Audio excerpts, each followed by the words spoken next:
Hey, welcome. So today we're going to take a journey to some of the most jaw-dropping places on Earth, but we're going to look at them a little differently. I want you to think about our planet not just as a rock we live on, but as this dynamic, incredibly creative artist. And all these natural wonders, well, they're its masterpieces. Let's dive in. I mean, this quote just nails it, doesn't it? It's the perfect way to get our heads in the right space. The world we live in isn't just some predictable map. It's this epic canvas, absolutely overflowing with art that defies our imagination. So that's exactly what we're going to do in this explainer. We're going to completely shift our perspective. Forget a travel show. Think of this as a private tour through a planetary art gallery.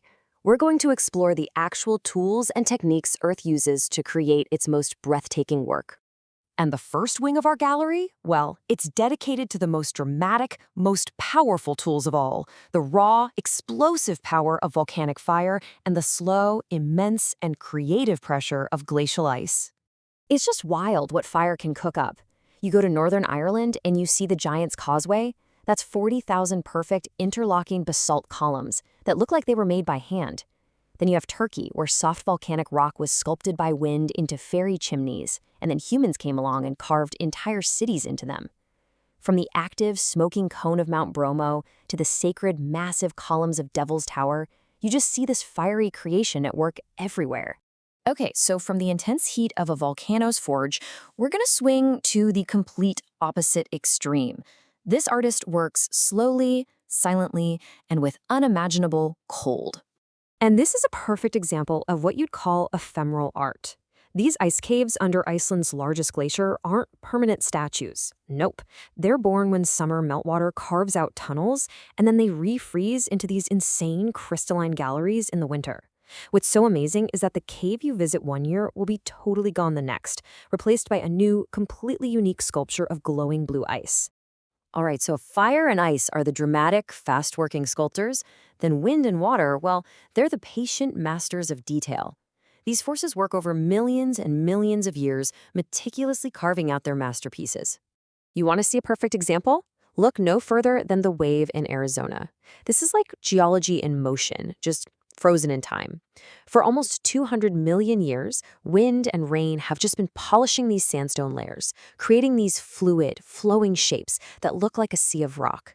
It's the ultimate proof of what a little bit of patience can do. So how in the world does water create something as bizarre and beautiful as a hoodoo? Let me break it down for you. First, for millions of years, you get these layers of rock stacking up. Then, tectonic forces push that rock way up.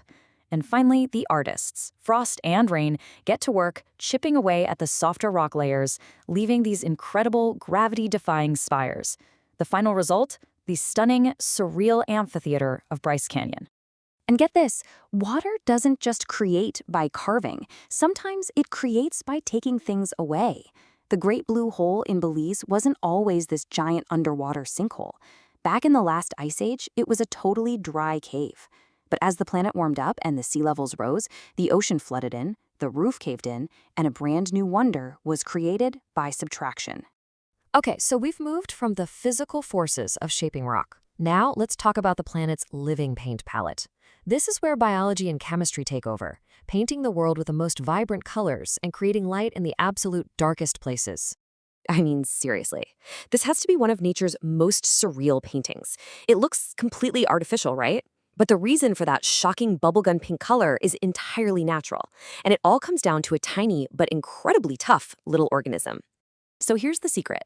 Lake Hillier is ridiculously salty. Living in that super harsh environment is a type of microalgae. To protect itself from all that salt, it produces a ton of beta-carotene. Yep, the same stuff that makes carrots orange. And when you have billions of these tiny artists all doing that at once, they literally paint the entire lake pink. And life doesn't just create color, it creates its own light. In New Zealand's Waitemata Caves, you can drift through a cavern lit by thousands of glowworms that look like a starry sky. In the Maldives, bioluminescent plankton make the waves themselves glow as they crash on the shore. And then, of course, there's the Great Barrier Reef, the biggest single structure made by living things on the entire planet, a masterpiece so vast you can see it from space. All right, for our last stop in the gallery, we have to talk about the most complicated artistic force of all, us. Humanity's signature on the planetary canvas is a story of both beautiful collaboration and sometimes dramatic and unintended collision. To really understand our place in all this, just think about scale for a second. That's the length of the main chamber in a cave in Vietnam. A cave so enormous it has its own jungle and its own weather system inside. And the most incredible part? It was a complete secret to humanity until 2009. A world inside our world, untouched by the human signature. Until now. And this slide really shows the two sides of that signature, doesn't it? On one hand, you have harmony. In Ukraine, a simple train passing through a forest slowly shaped the trees into the tunnel of love. In Colombia, a church was built right into a canyon wall, this incredible fusion of architecture and nature. But then, there's the other side. A gas crater in Turkmenistan that geologists lit on fire in 1971, thinking it would burn out in a few weeks. Well, it's still burning today, a fiery scar we call the door to hell.